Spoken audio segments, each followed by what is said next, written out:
that template I had, I found, oh gosh, of course I'm not as smart as these people.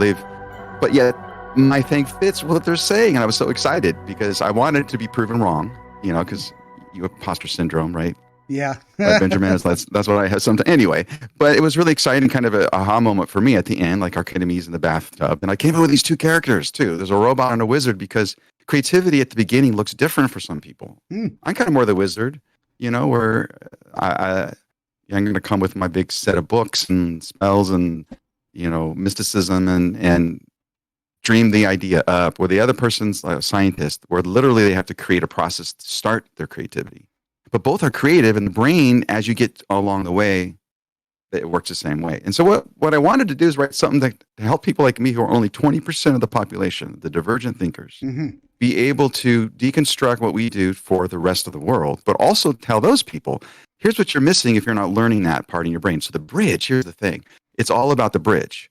It's all about being able to go back and forth between two particular networks in your brain.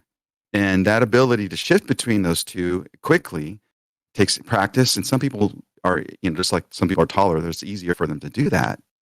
So anyway, so that's really exciting. And I learned things I didn't even put in the book, like what's a schizotype type? I mean, isn't it, I was like, really, there's this condition for creatives, who are super creative, where they can like essentially hallucinate in real time and engineer at the same time. They're like, so schizotypal mind for these super, like, Michelangelo. So anyway, so I got so excited about this and wrote a book about it. I love talking about it. I love, people who think they're not creative. I said, creativity is just another word for being human. This is what my brain does. Like I look at comparisons, I'm like, these two things are the same. Wow. Well, no wonder we get a lot of similar things. Well, and this is where like the robot and the wizard really are both humans. They just kind of look at opposite. They're really not. Yeah. Well, definitely. I was imagination. Go ahead. So imagination and logic. This was one thing that blew my mind when one of the neuroscientists was making a statement about your brain and how it works. Imagination is logical, she said. I said, what? So I'm like outlining, I'm like marking up her textbook. She's, Harvard researcher. And I said, this is really cool. She said, well, if you walk towards a cliff and you start to panic and feel fear and sweat and your stomach turns, so that's logic telling you, imagining what would happen if you, take a few more steps. Yeah. And so she was trying to describe your executive functions of your mind and then all of these other imagery kind of parts of your brain are really being logical. It's just not logic in a spreadsheet. Absolutely. Yeah. So, as you know, spreadsheets can be imagination too, depending on who your accountant is. Definitely too. The second set of books, as they say. Well, I was doing something I don't often do and that I'm actually trying to do more. When I'm talking to someone, I'm like, I usually go spontaneously and whatever I can remember, and then I lose my train of thought and I look stupid. But I was taking notes about what you were saying and kind of how I'm processing it. So many great things. I love the triangle thing. That's a great way to understand these processes that are not, as you say, linear necessarily, or at least they're recursive. You're going to get to a certain stage and you're going to come back, and that's going to modify what you do there. And you may even get to the very end and test and implement and go, wait a minute, this isn't working. You go back to the drawing board, or you go back to the process. Oh yeah. Yeah. And that's because everybody says, I have an idea, or you would like something to happen or be fixed.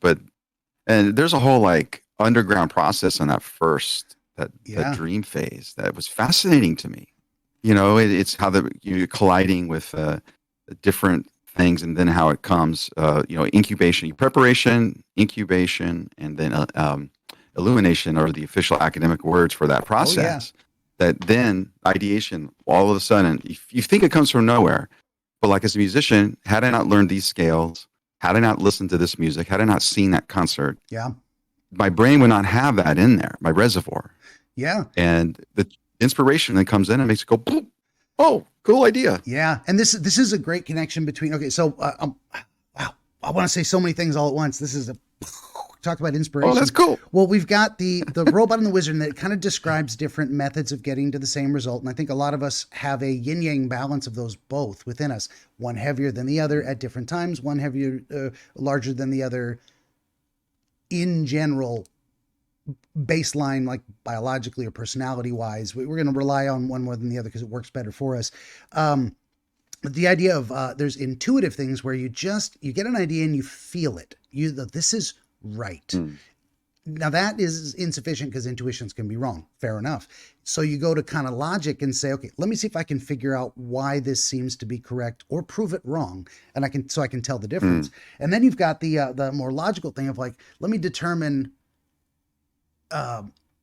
something I'm trying to create. No, this is the wrong way to do it, but the more logical side of things is that structured thing where rather than working backwards in a sense, you work forwards, and then you get to that thing and you go, okay, this is what I'm looking for. This is what I think is correct based on that process. And you were talking about the logic of intuitive or that underground logical process that actually does go on with our emotions as well.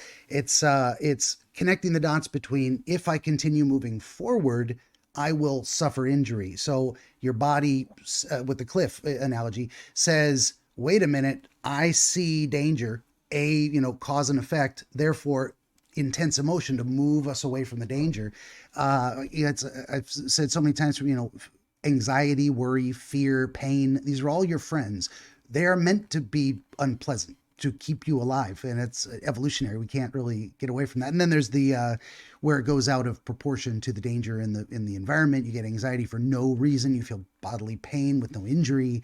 These are serious concerns we try to treat. I was going somewhere with all that, but you probably have some things to say too. Well, I'm just saying this. What fascinates me about this, and why, maybe I don't know if I'm correct, but I kind of think is this such an interdisciplinary thing that they're starting to explode in research, is that we want as humans to thrive. Yeah. And what keeps us from thriving are what you just described, when something gets broken and we can't, process, the fear is over, in proportion to the danger is not real. But at the same time, we have to listen to it and deal with it. And so creativity is both a way to canary in the mind show, if we're not being creative, that we're missing something, perhaps we're too fearful to act on, or to come up with new ideas, or to accept change, or to be totally risk averse, whatever. Yeah.